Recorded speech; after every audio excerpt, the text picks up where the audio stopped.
할렐루야. 수요 예배를 영상으로 함께 시청하시며 예배 동참하시는 여러분들을 주의 이름으로 사랑하고 축복합니다.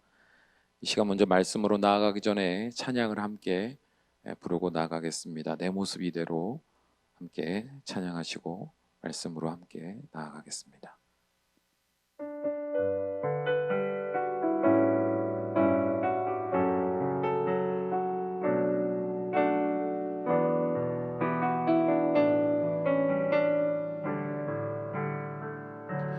내 모습 이대로 사랑하시네.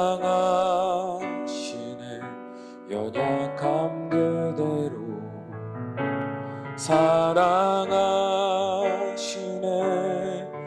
나의 모든 발걸음 주가 하시나니 날 인도하소서. 내 모습 이대로 사랑하시네. 연약함 그대로 사랑하시네. 나의 모든 발걸음 주가 하시나니 날 인도하소서. 주의 날개 아래 거하는 것, 주의 힘제 안에 거하는 것, 나의 가장 큰 소망, 나의 가장 큰 은혜, 주와 함께 동행하는 일. 주의 날개 아래 거하는 것, 주의 힘제 안에 거하는 것, 나의 가장 큰 소망, 나의 가장 큰 은혜, 주와 함께 동행하는 일. 주의 날개 아래, 주의 날개 아래 거하는 것, 주의 힘제 안에 거하는 것, 나의 가장 큰 소망, 나의 가장 큰 은혜, 주와 함께 동행하는 일. 주의 날개 아래 거하는 것, 주의 힘제 안에 거하는 것, 나의 가장 큰 소망, 나의 가장 큰 은혜, 주와 함께 동행하는 일. 우리 함께 기도합니다. 우리가 이 땅에 낳기 전부터 우리를 다 아셨고, 우리를 창조하실 때에 그 누구보다도 하나님의 사랑의 마음을 담아 귀히 우리를 창조하신 아버지 하나님, 오늘을 살아가며 그 하나님을 사모함으로 그 말씀에 우리의 마음을 열고 귀를 열며 나아갑니다. 간절히 바라옵나니 우리를 사랑하시며 이 순간에도 우리를 주의 손에 놓지 않으시는 그 하나님을 믿는 믿음 안에서 말씀을 마음으로 받게 하여 주심으로 이전에 알지 못하던 하나님의 더 깊은 마음을 깨닫고 경험하는 시간들 되게 하여 주심으로 우리가 앞으로 바라고 구하는 삶의 모든 이유와 소망과 또한 삶을 이해하고 받아들이는 모든 태도들이 바른 믿음 안에서 세워져가는 복된 심령들이 될 수 있도록 역사하여 주시옵소서. 비록 마주하며 함께 예배하지 못할지라도 하나님께서 동일한 은혜로, 아니 그보다도 더 큰 은혜로 이 시간 강권하시고 채워주실 줄 믿사오며 우리 주 예수님의 이름으로 간절히 기도하옵나이다. 아멘.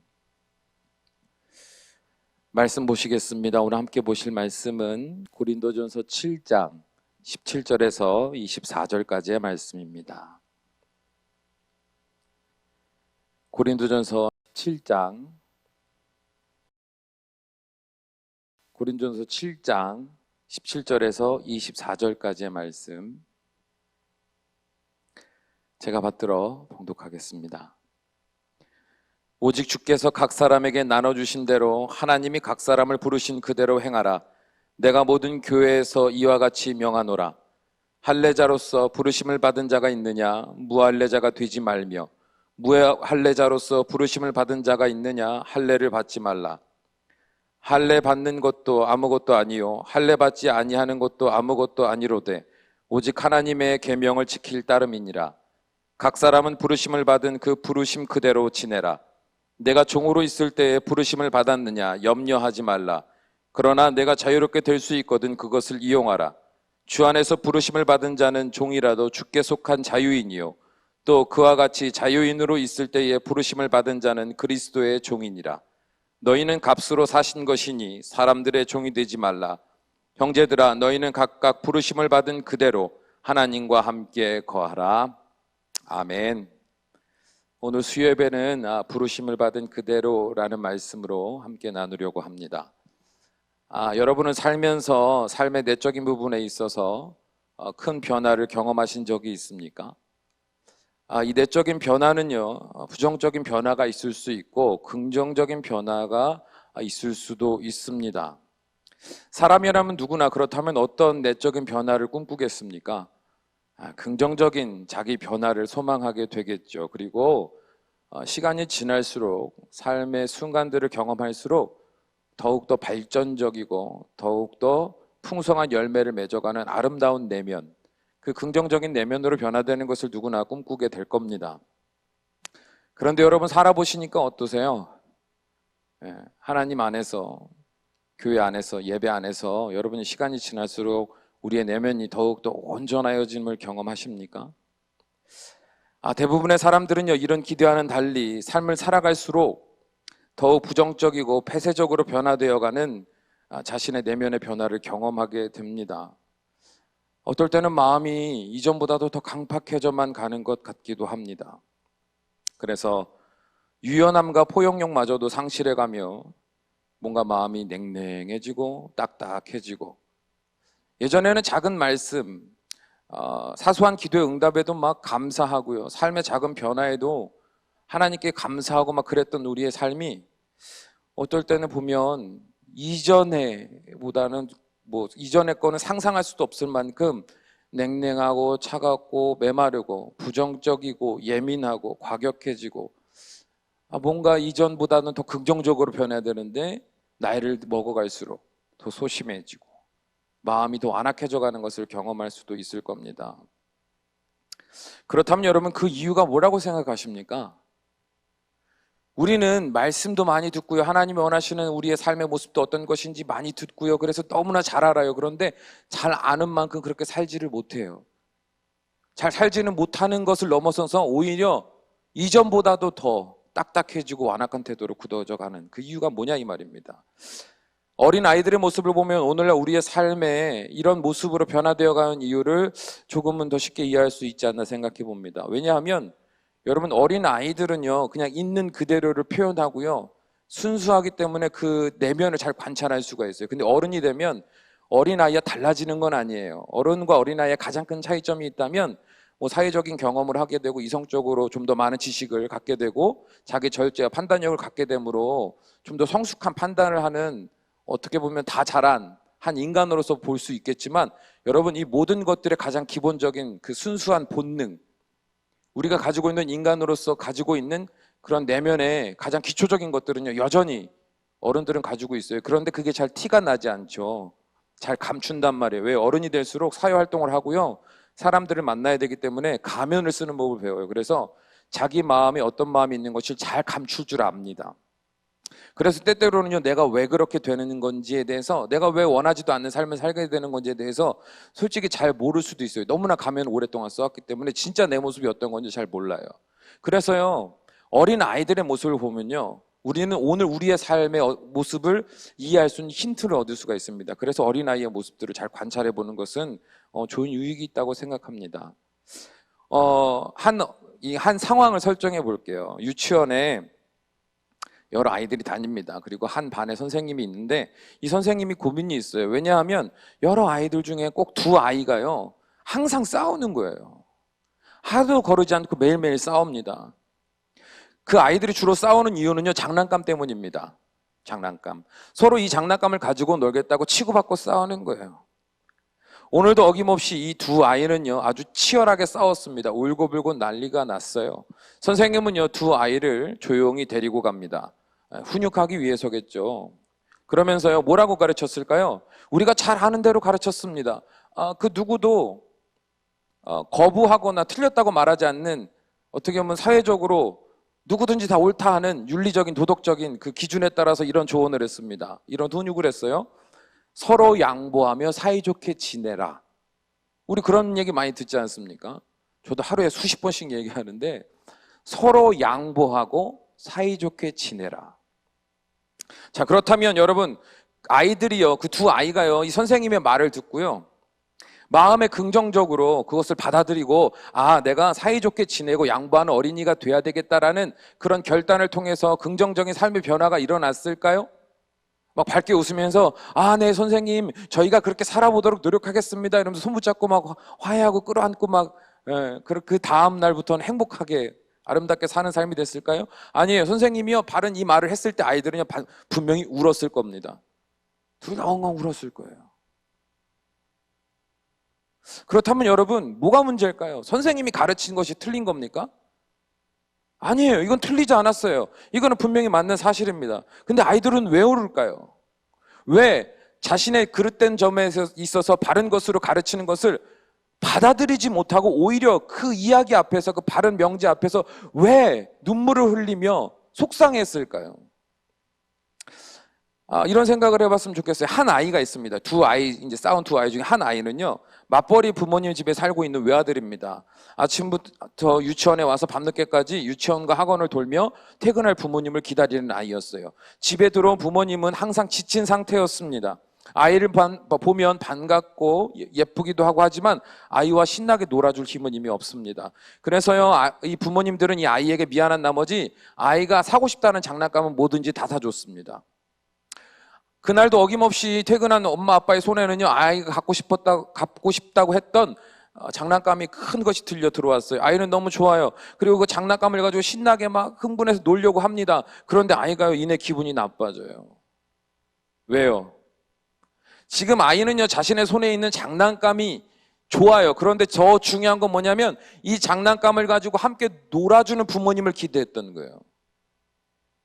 때로는 자기가 열심히 장난감을 쭉 늘어놓고 막 혼자 상황을 마련해서 재밌게 노는 그 모습을 부모님이 보면서 웃어주기도 하고 박수도 쳐주기도 하고 자신의 모습을 보면서 반응해주는 어떤 따뜻한 관심을 기대했던 겁니다. 그런데 부모님은 장난감을 사주고 재밌게 놀아라 그러고 더 이상 자신에게 관심을 주지 않아요. 아이는요, 그래서요, 장난감은 많지만 마음은 늘 자신을 보면서 웃어주고 반응해주는 어떤 누군가를 기대하고 바라는 그 마음을 항상 가지고 있었어요. 유치원에 갔습니다. 유치원에 갔더니요, 선생님이요, 항상 자기를 지켜보는 거예요. 아프면 달려와주고, 화장실 가겠다 그러면 같이 가주고, 배고프다 그러면 와서 밥을 먹여주고, 졸리다 그러면 투닥투닥 잠도 재워주고, 이 선생님이 나의 작은 어떤 신호에 다 반응을 해주는 겁니다. 그래서 이 아이는요, 장난감을 보니까요, 어떤 생각이 들었냐면, 선생님 앞에서 장난감을 재밌게 갖고 놀면 선생님 그걸 보고 와, 너무 재밌게 노는구나, 이렇게 하면 너무 재밌겠구나, 이런 반응을 기대하는 거예요. 그래서 장난감을 멋지게 쭉 세워놓고 이제 선생님을 불러야 돼요.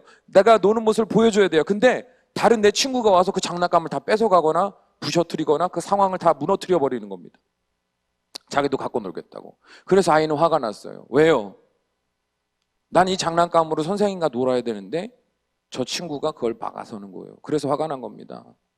그렇다면 이 아이와 사사건건 부딪히는 그 아이는 어떤 삶을 살고 있었을까요? 그런 설정을 한번 해봤어요. 그 다른 한 아이는요, 하루를 벌어 하루를 겨우 살아가는 가정에서 자라난 4남매 중에 막내딸입니다. 그 집안은요, 늘 가난한 형편으로 인해서 모든 가족이 피로함에 찌들어 있었어요. 그래서 늘 예민해져 있고 늘 마음이 딱딱해져서 다툼과 싸움이 끊이질 않습니다. 막내로서 사랑을 받을 법도 하지만 오히려 부모와 형제들에게 큰 관심을 받지 못한 시간들을 보내며 살아갑니다. 심지어 자기보다 나이가 많은 형제들은요, 가정에서 받은 스트레스를 자신에게 풀어내는 고통을 겪기도 했고요. 때로는요, 자신의 것을 아무렇지도 않게 빼앗아가는 형제들을 보면서요, 막 속상해하는 삶을 매일매일 살아갔습니다. 그래서 그 가족들과 떨어져서 마음껏 말하고 떠들 수 있고 행동할 수 있는 유치원이 너무 좋았어요. 유치원에 가면 더 이상 내 것을 빼앗거나 나에게 막 화풀이하거나 이런 사람들이 없는 거예요. 그래서 유치원을 가기를 밤마다 막 다 내일이면 유치원 가서 놀아야지 이런 마음으로 지내던 아이였어요. 그런데 유치원에 가서 이제 신나게 내가 갖고 싶었던 거, 내가 놀고 싶었던 걸 놀아야 되는데 다른 한 아이가 와서 그걸 자꾸 뺏어가는 거예요. 이 아이는 생각이 나는 거죠. 집에서도 빼앗기는 것 때문에 힘들었고 속상했는데 유치원에서도 제가 자꾸 내 걸 뺏어가요. 그러니까 화가 나요. 그래서 자꾸 싸워요. 그래서 이 두 아이는 싸우게 됐던 겁니다. 근데 선생님이 그 두 아이를요 불러다 놓고 싸우는 그 두 아이에게 바른 말로 훈육합니다. 그랬더니 아이들은 울어요. 왜 울은 거예요? 한 아이는 선생님과 즐겁게 놀지 못하게 된 것이 속상해서 울었고, 한 아이는 유치원에서도 내 것이 없는 것이 속상해서 울었던 거예요. 그렇다면 상상해 보십시오. 생각해 보라 이 말입니다.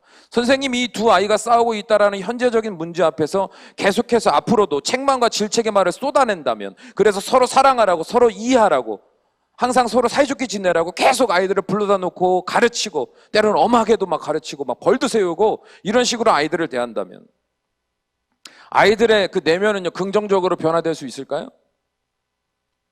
아닙니다. 절대 그런 일이 일어나지 않습니다. 오히려 자신의 상황에 대한 이해와 공감, 사랑과 배려가 없는 일방적인 훈계 앞에서 자신 안에 끊임없이 거절되는, 빼앗기는 그 소망의 허무함으로 인해서 더욱더 화를 잘 내고 분노하며 폭력적인 아이로 변화되어 갈 겁니다. 여러분, 어른들도 그래요. 내가 원하는 게 계속 누군가에 의해서 거절당하거나 내가 원하는 것이 충분히 내 안에 만족이 되지 못한 상태에서 그런 상황을 아무것도 모른 채 누가 와가지고 아이고 그렇게 살면 안 되지라고 하면 여러분 기분이 좋고, 아 그렇구나, 그렇게 살면 안 되겠구나라고 긍정적인 반응을 보일 수 있으셨습니까? 아니잖아요. 화가 나잖아요. 분노하잖아요. 그리고 마음이 어떻게 돼요? 긍정적으로 변하는 게 아니에요. 더 딱딱해지고 더 마음이 이기적으로 변하고 작은 것에도요 방어적인 태도를 취하는 사람으로 변화되어 가요. 그러니까 내가 원하는 긍정적인 삶이 아니라 부정적인 삶으로 변화되어 갈 수밖에 없다 이 말입니다. 세상을 살아갈 때 여러분 어떠셨습니까? 세상이 아름답던가요? 참 아름답죠. 하나님이 만드신 본래 세상은 아름다워요. 그런데 참 세상이요 이상하게 자신들만의 기준, 세상에서 옳은 인간상을요 수많은 정욕과 탐욕의 기준 안에서 세워놓고 그 기준에 맞는 사람들만 옳다라는, 어떻게 보면 말도 안 되는 인간 중심적인 육체 중심적인 어떤 틀을 만들어 놓고 사람들을 평가하는 구조가 되어버렸습니다. 그래서 세상은요 늘 우리를 평가해요. 저와 여러분을 평가해요. 잘생겨야지, 예뻐야지, 몸매도 이뻐야지, 직장도 있어야 하고 그럴듯한 집에도 살아야 되고 사람들과의 관계도 어느 정도는 좋아야 하고 말이죠. 세상이 원하는 기준에 어느 정도 부합한 사람에 대한 세상은요 좋은 사람이라고 말해요. 그런데 웃긴 게 뭐냐면 사람들은요, 세상은요 우리의 마음에 가장 깊숙한 것, 우리의 삶의 경험들과 우리의 지금의 오늘의 내 모습이 되기 이전에 모든 그 나를 형성하게 되었던 과거나 내 삶의 전반에 대해서는 전혀 관심들이 없어요.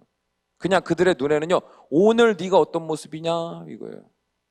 오늘 네 모습이 우리 안에 만족이 되느냐, 우리의 기준에 부합하냐 부합하지 않느냐만 보지, 지금 내 내면에 무엇이 있고 지금 내 생각과 마음속에 어려움이 뭐고 내 환경적인 어려움이 뭔지 그 누구도 귀담아 들으려고 하거나 관심을 아예 갖지를 않는다 이 말이에요. 여러분, 교회 안에서도 마찬가지 아니겠습니까? 완벽한 신앙생활, 철저한 순종의 태도를 가진 교인만이 좋은 교인이고 그렇지 않은 교인은 문제가 많은 교인으로 평가하기 일쑤입니다.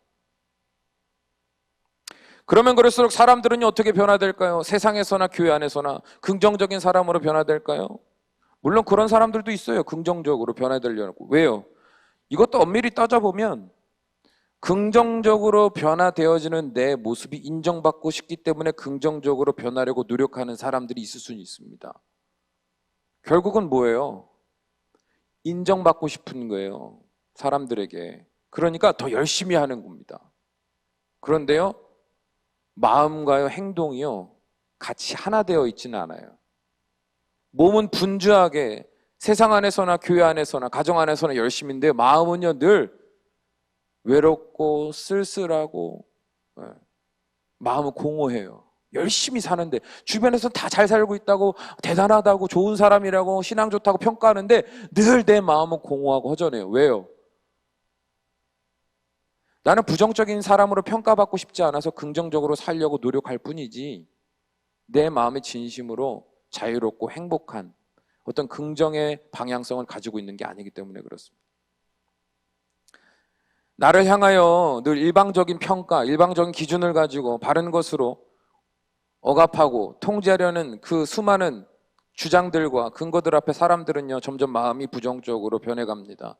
분노가 많아져 갑니다. 예민해져 갑니다. 자기 방어적인 태도를 갖게 되고 자유롭고 포용력 있는 그런 넉넉한 사람이 되지를 못합니다.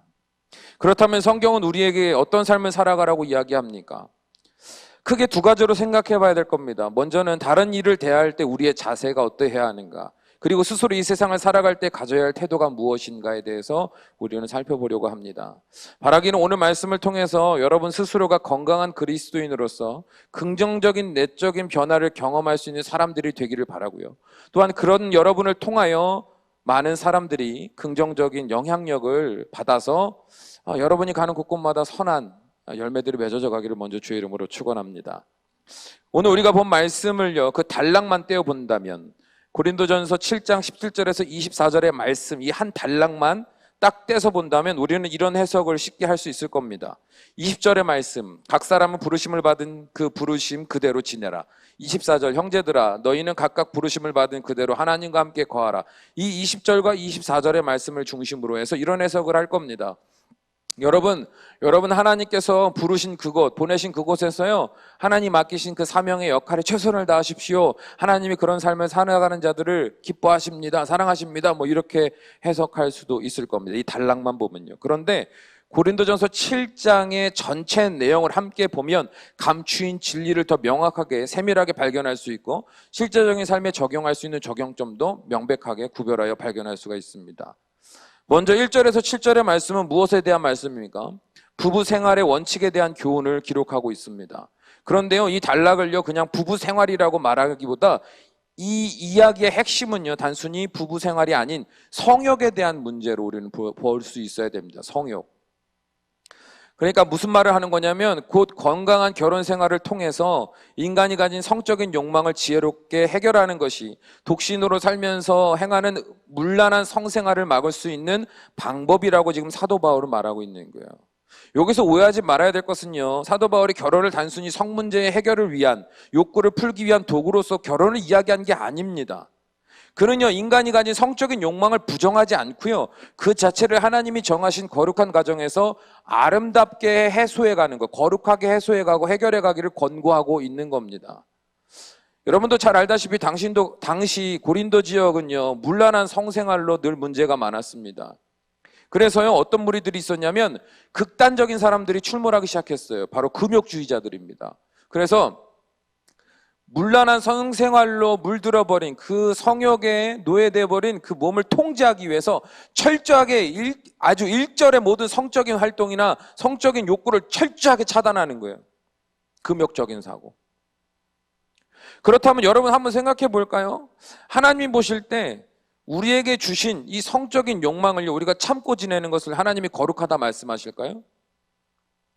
어떻게 생각하세요? 솔직히 하나님이 주신 성적인 욕망은요, 잘못된 것이 아닙니다. 뭐든지 극단적으로 생각하고 결단하려는 신앙적인 태도는요, 우리 스스로에게 큰 스트레스가 될 뿐만 아니라요, 더 나아가 하나님을 왜곡하여 이해하게 만드는 근거가 됩니다. 여러분, 하나님이요, 아담과 하와를 만드셨을 때 서로 발가벗은 채로 생활하면서요, 둘이 한 몸을 이루어라, 둘이 연합하라, 아름다운 약속을 주셨거든요.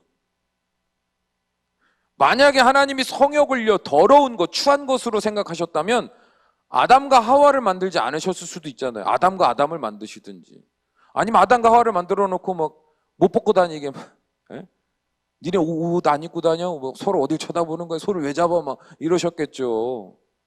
하나님은요, 남자와 여자를 창조하시고 서로의 몸을 아름답게 보고 서로의 어떤 나와의 다른 점을 아름답게 보며 서로 한 몸을 이루는 것을요, 하나님은 기뻐하셨어요. 그 사랑의 나눔을요, 하나님이 기뻐하셨다니까요.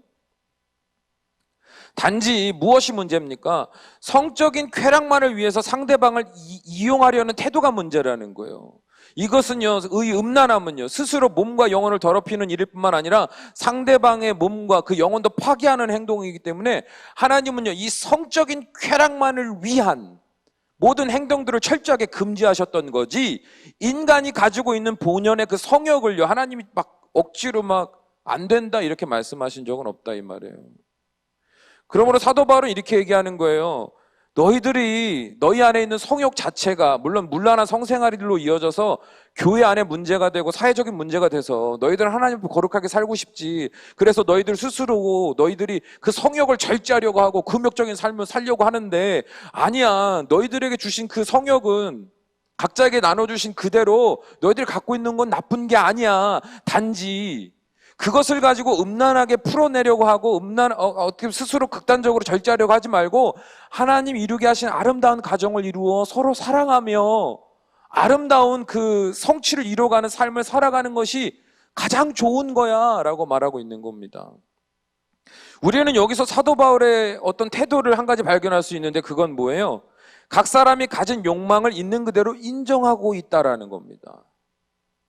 여러분, 각 사람이 가지고 있는 욕망이 나쁜 거예요? 아니에요. 이것은 하나님이 주신 거예요. 오늘 말씀 17절에 보면 주께서 각 사람에게 나눠주신 대로. 여러분, 뭔가를 더 막 아름답게 만들고 싶고 뭔가를 더 완벽하게 만들고 싶은 이런 욕구들 있잖아요. 이게 나쁜 겁니까?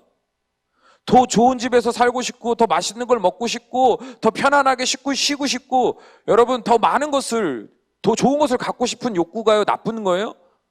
아니에요. 여러분, 이런 욕망은 절대 나쁜 게 아닙니다.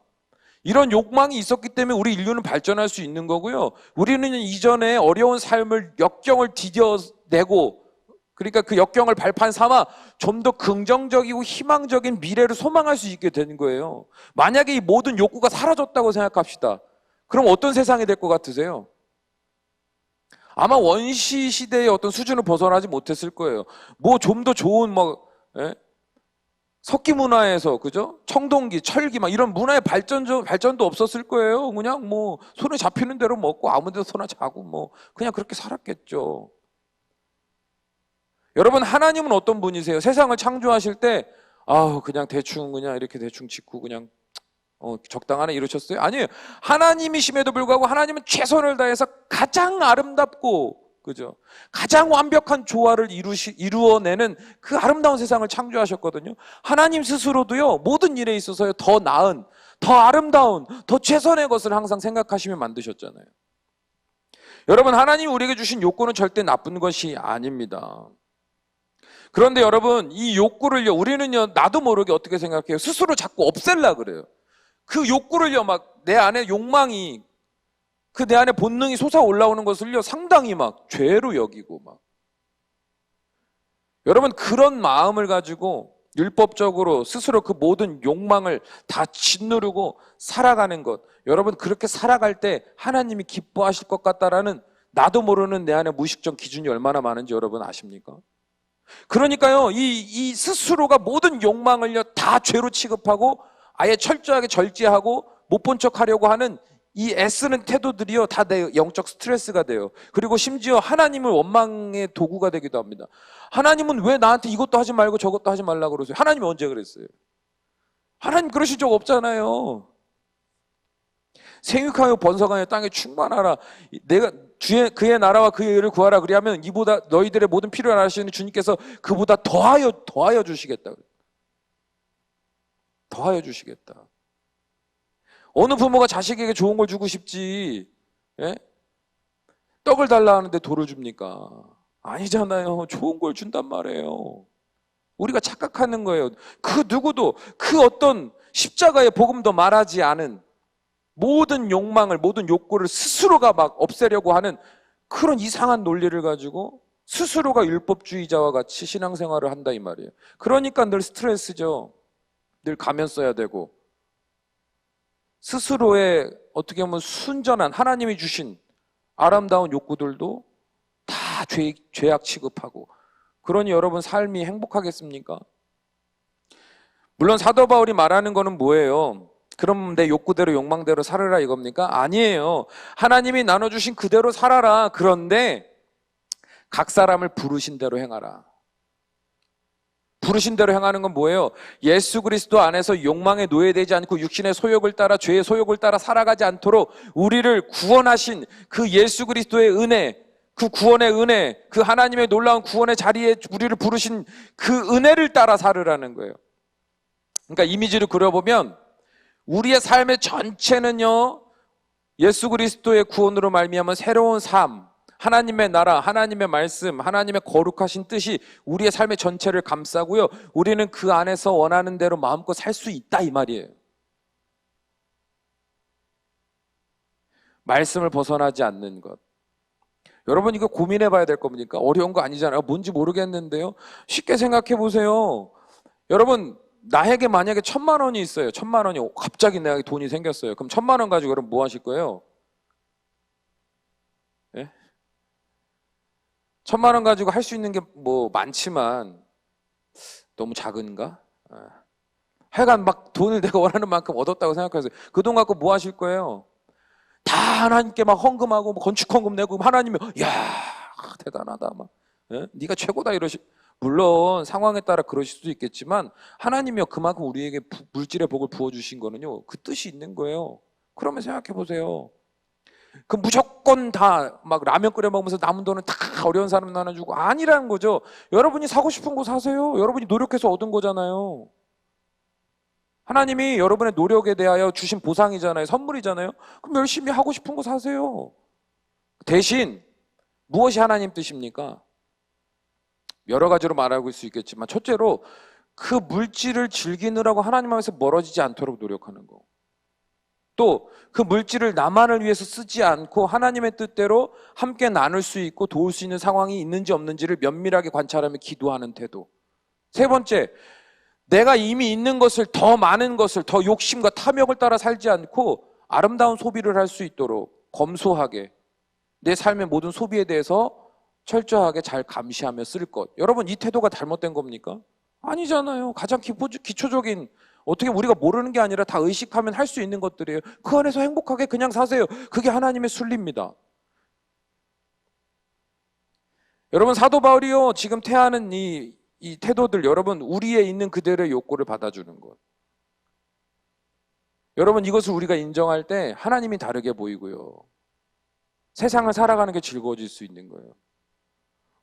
하나님이 말씀하신 적도 없고 하나님이 기대하시지도 않는 이상한 극단적인 신앙의 어떤 태도들을 여러분 생각과 마음에서 지웠으면 좋겠어요. 그뿐 아니라 사도 바울은요 10절에서 16절에 무엇을 말하고 있습니까? 기혼자의 이혼 문제에 대해서 이야기를 하고 있습니다. 먼저 10절을 보겠습니다. 고린도전서 7장 10절을 보면 결혼한 자들에게 내가 명하노니 명하는 자는 내가 아니여 주시라. 여자는 남편에게서 갈라서지 말고 이렇게 말합니다. 그러니까 이 말씀은 뭐예요? 이혼하라는 거예요? 말라는 거예요? 갈라서지 말라는 겁니다. 하나님이 한 몸에 되게 하신 그 짝지어 주신 것을요 인간이 스스로 갈라서지 말라는 거예요. 근데 11절에서 보면 만일 갈라섰으면 그대로 지내든지 다시 그 남편과 화합하든지 하라. 남편도 아내를 버리지 말라 이렇게 말합니다. 이 말은 뭐예요?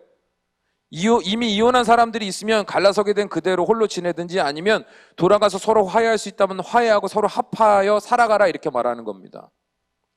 그렇다면 여러분 이 말이요 이혼해도 괜찮다는 겁니까? 아니면 안 된다는 말입니까? 여기서 지금 우리가 이혼의 문제를 이야기하자는 게 그게 핵심이 아니에요. 그 뒤에 이어지는 구전들을 함께 병합해서 이해를 해야 됩니다. 당시 부부 중에 그 고린도 교회를 다니는 성도들 중에 자신은 예수 그리스도를 믿는 자지만 자신의 배우자는 불신자인 경우들이 있었습니다. 그래서 그들은요 어떤 고민을 했냐면 불신자인 배우자와 이혼해야 된다고 생각했어요. 생각해 보세요. 그 당시 때 고린도 지역에는 수많은 잡신들이 있었거든요. 또 음란의 어떤 문화적인 것들이 많았단 말이에요. 나는 열심히 신앙생활하고 돌아오는데 주님 앞에 거룩함으로 온유함으로 살아가려고 하는데 내 배우자는요 뭐 믿을 생각도 없고 그런 나를 이상하게 쳐다보면서 세상에서 막 온갖 잡신들 속에서 흥청망청 막 음란한 성의 문화 속에서 막 쾌락 속에서 살아가고 있는 겁니다. 그래서 성도들이 무슨 고민을 했냐면 불신자인 이 배우자와 내가 이혼을 해야겠다. 그러니까 더 이상 살 수 없다라고 고민한 거예요. 그래서요, 이미 이 신앙적인 문제로 자신의 배우자와 갈라선 사람도 있었고요. 그리고 갈라서고 나서 진짜 이게 맞나 하고 후회하는 사람들도 있었고요. 그리고 갈라설까 말까 고민하는 성도들도 있었어요. 그 사람들에게 지금 사도 바울이 말하는 거거든요. 그럼 뭐라고 말합니까?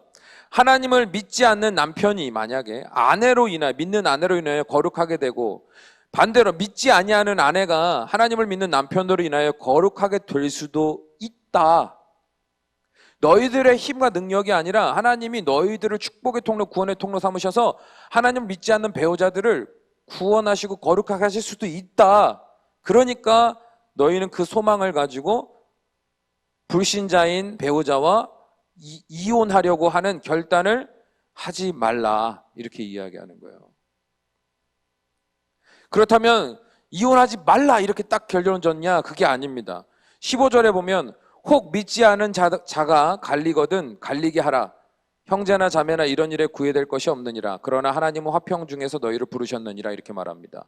그러니까 이 말은 뭐냐면, 그러면 그렇다고 해서 불신자인 배우자와 그냥 어떻게 될지, 그들이 구원받을지 안 받을지 모르니까 계속 살아라고 사도 바울이 어떤 딱 경직된, 제한된 어떤 율법의 규칙을 딱 정해준 거냐? 그게 아니라는 거예요.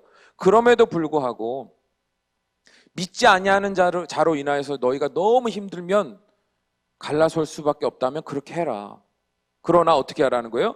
하나님은 화평 중에 너희를 부르셨다. 이 말은 최선을 다해 정말 너희들이 하나님 보시기나 사람들이 볼 때에도 정말 그 사람을 섬기려고 최선을 다하는 모습을 가졌음에도 불구하고 그가 받아들이지 않고 너의 신앙을 가로막고 너를 계속 넘어뜨리려 한다면, 그래서 도저히 견딜 수가 없다면 갈라서는 것도 어쩔 수 없는 거다.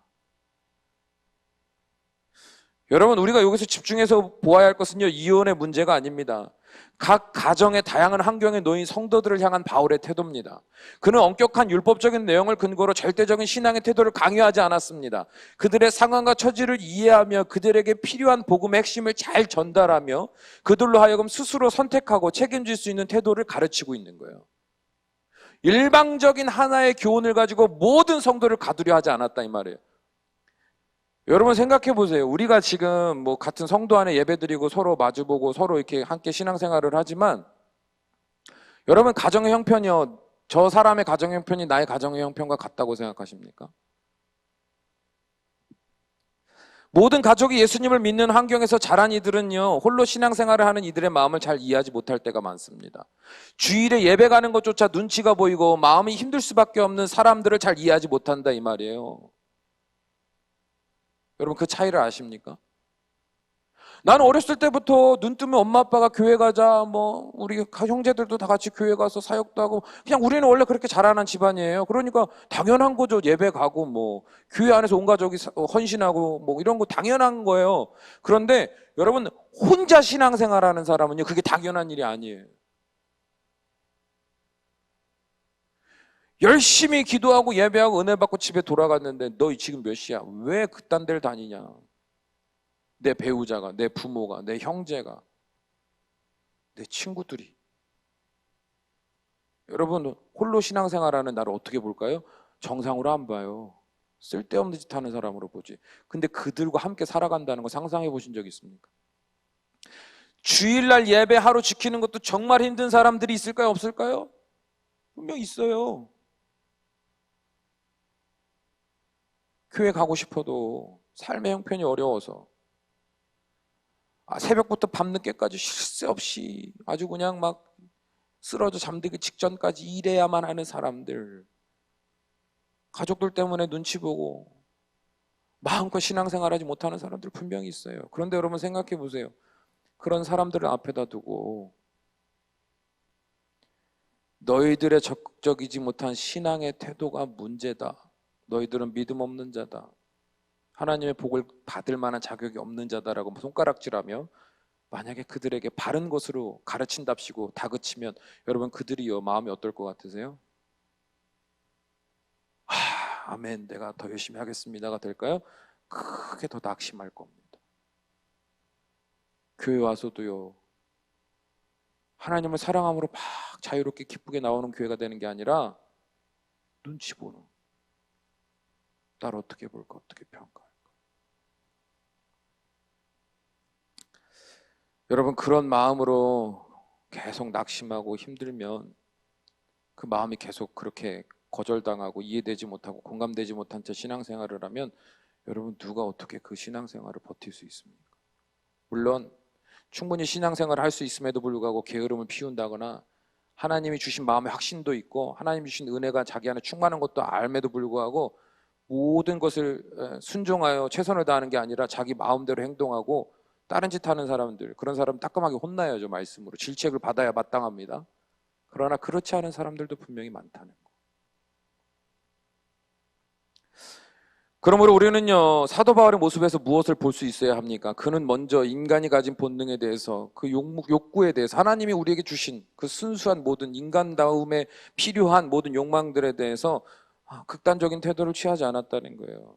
하나님이 우리에게 나눠주신 그대로 인정했습니다. 그리고 그가 가진 태도는요, 이걸 인정하고 받아들이고, 그리고 어떻게 한 거예요? 어떻게 하면 그 욕구들을 거룩하신 하나님 앞에서 아름답고 지혜롭게 해결해 갈 수 있을지를 함께 고민했어요. 함께.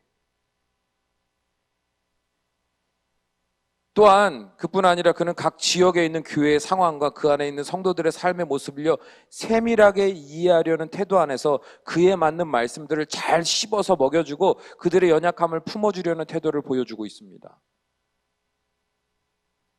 제왕적으로 말이죠. 이렇게 하라면 해. 상황 됐고 니네 뭐 어려운 처지 됐고 어쨌든 다 쫓아와. 이렇게 살아 라고 하지 않았다는 거예요. 여러분이 서신서들을 잘 보세요.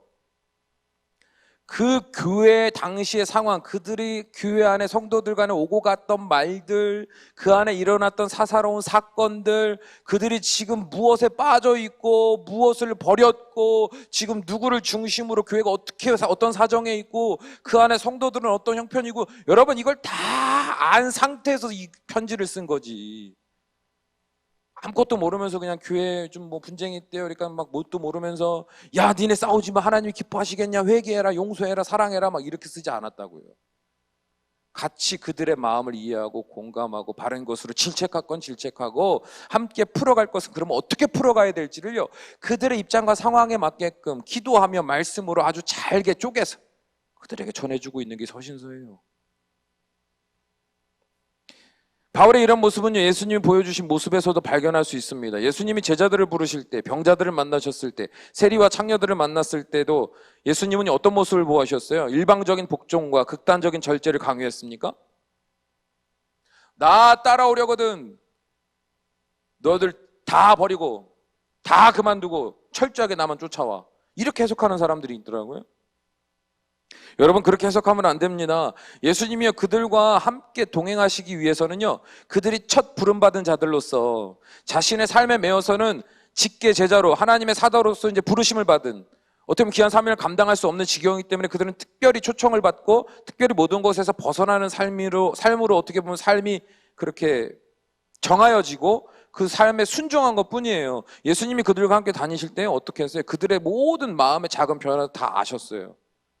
그들의 내면의 그 상황을 다 아셨다니까요. 그들의 가장 큰 욕망이 뭔지, 그들의 약점이 뭔지, 그들이 예수님을 어떻게 바라보고 있는지, 앞으로 예수님에 대해서 어떻게 대할지 다 예수님은 알고 그들을 한 사람 한 사람 맞게 대하셨단 말이에요. 베드로가 항상 예수님, 난 예수님과 함께 죽습니다. 막 예수님, 막 나는 항상 막 예수님과 함께 있겠습니다. 그랬는데 예수님은 그가 배신하고 떠날 걸 아셨잖아요. 근데도 옆에 두셨단 말이에요. 심지어는요, 예수님을 떠나고 배신한 그 베드로를요, 부활하신 예수님은 찾아갔어요. 여러분, 예수님이요, 세리들과 창녀들을 대할 때 어떻게 대하셨습니까? 율법으로 그들을 정죄하고 판단했습니까? 아니에요. 그들을 친구같이 대하셨어요. 친구같이 대했다는 거는요, 여러분, 위에 있는, 나이가 많은, 어떻게 보면 권력이 있는, 권위가 있는 사람이요, 나보다 훨씬 밑에 있는, 형편에 있는 사람과 친구가 되려면 어떻게 해야 돼요? 내가 내려가야 되죠. 그 수준에 맞춰야 되겠죠. 예전에 한 노숙인을 섬기는 이제 노숙인 분들을 섬기는 일을 해봤었는데, 그때 한 분에게 막 이제 뭐 맛있는 거 드릴까 돈을 드릴까요? 근데 다른 분들은 고맙습니다 이러고 다 돈을 받아가시거나 뭐 음식을 받아가시는데 한 분은 와서 딱 그러시더래요. 나는 돈 주고 밥 주고 말고 나하고 같이 밥 먹어줄 사람이 필요하다. 그래서요 거기 총책임자였던 목사님이 그럼 뭘 먹고 싶냐 했더니 지금은 컵라면이 먹고 싶다 그래서 편의점 가서 컵라면 갖고 와서 바닥에 앉아서 둘이 드셨대요.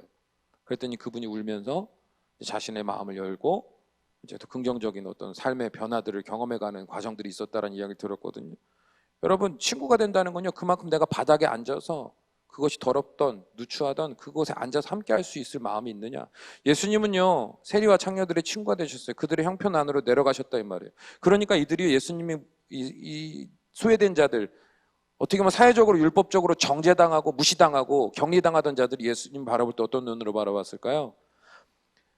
바리새인들이나 대제사장이나 서기관들은 율법사들은 자신들에게 항상 어떻게 말했습니까?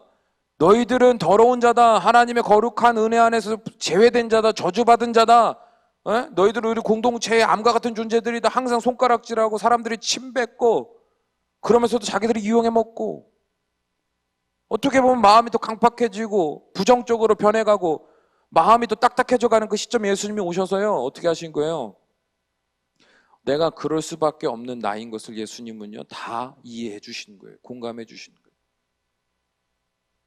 그리고 지난 날을 오늘의 내 모습 속에서 지난 날의 내 모습 속에 내가 가진 수치 그걸 들춰내시는 게 아니라요 그 모든 것에서 용서하시고 이제부터는 그렇게 살지 말자. 우리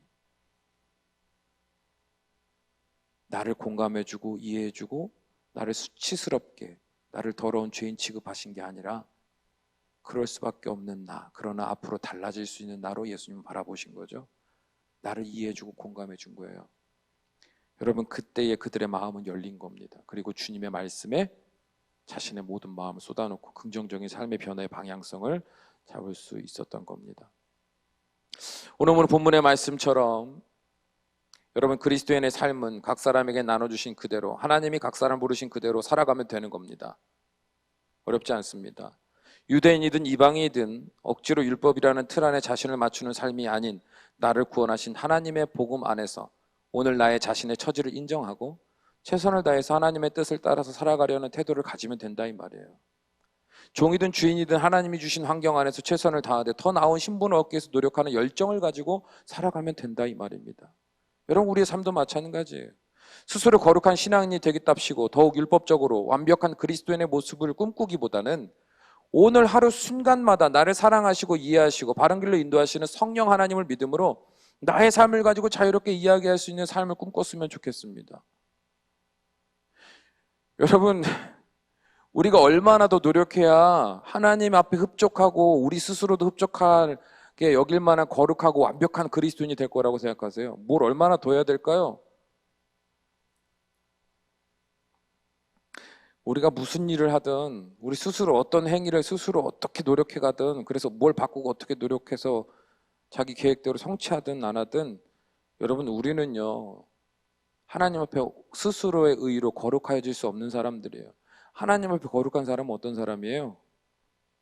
나의 모든 죄를 용서하시고 용서하신 하나님 안에서 하나님이 또 우리 안에서 거하시며 우리를 인도하시는 것을 믿음으로 쫓아가고 순종하고 그 날개 아래 그 도우심 안에 그 힘 안에서 내가 거룩하여지고 온전함으로 살게 될 것을 믿는 믿음으로 사는 사람들이 의로운 사람이에요.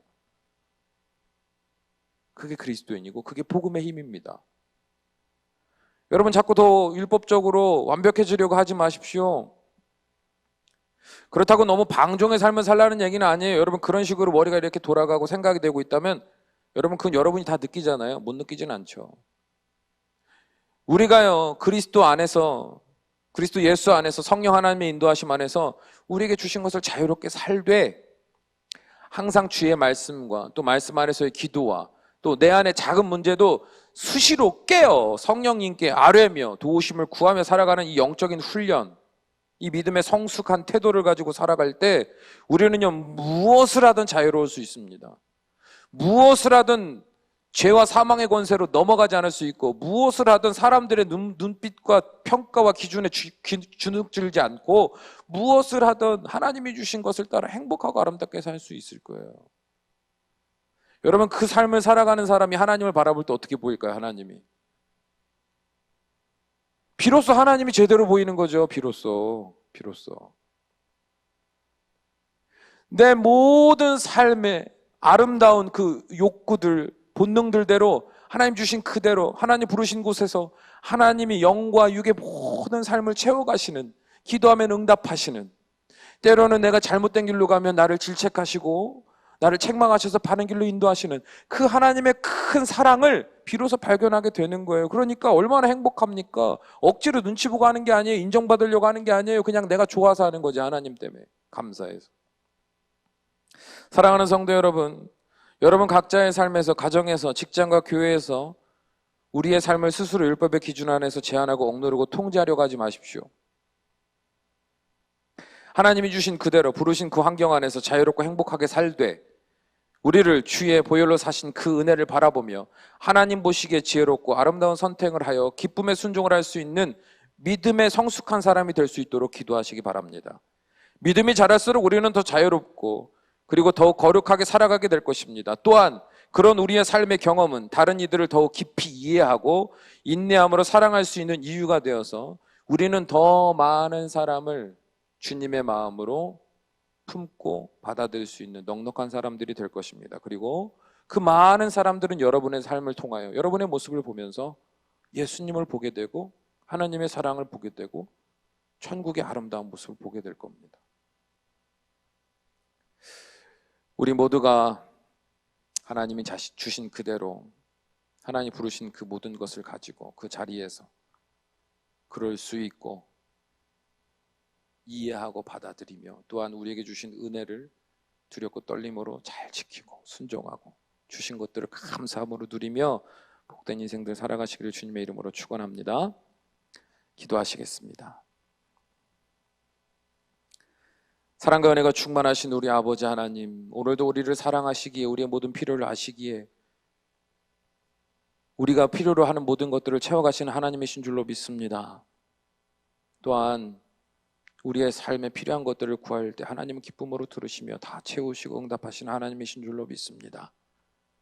바라옵나니 스스로 모든 것을 내어 던지고 스스로 하나님께 구하지도 않고 난 아무것도 없어도 하나님만을 사랑한다고 고백하는 것을 기뻐하시는 그 하나님을 상상하는 우리의 왜곡된 기억들은 다 사라지게 하시고 우리에게 주신 대로 아름답게 누리며 즐기며 나누며 주의 말씀 앞에서 절제되며 또한 인내함으로 살아가는 그 복된 삶을 살아갈 때 하나님이 기뻐하시고 우리가 또한 그런 삶을 살아갈 때 비로소 우리의 입술로 하나님의 영광 올려드리며 하나님을 바라볼 수 있는 복된 삶이 될 수 있다는 걸 깨닫게 하여 주시옵소서. 서로가 서로를 바라볼 때 정죄하는 자들 되지 않게 하시고 그들의 연약한 그대로 받아들이며 인정하며 그들의 형편을 나의 일방적인 형편으로 정죄하고 판단하는 자들이 아니라 주의 마음으로 더 깊은 관점으로 이해하고 수용하고 받아들일 수 있는 주의 마음 주셔서 우리들이 가는 곳곳마다 많은 사람들이 마음을 활짝 열어 주의 거룩하신 인도하심을 따라 긍정적인 변화를 경험하고 세상에서 아름다운 열매 맺어가는 인생들이 될 수 있도록 축복하여 주시옵소서. 우리 주 예수 그리스도의 이름으로 간절히 기도하옵나이다. 아멘.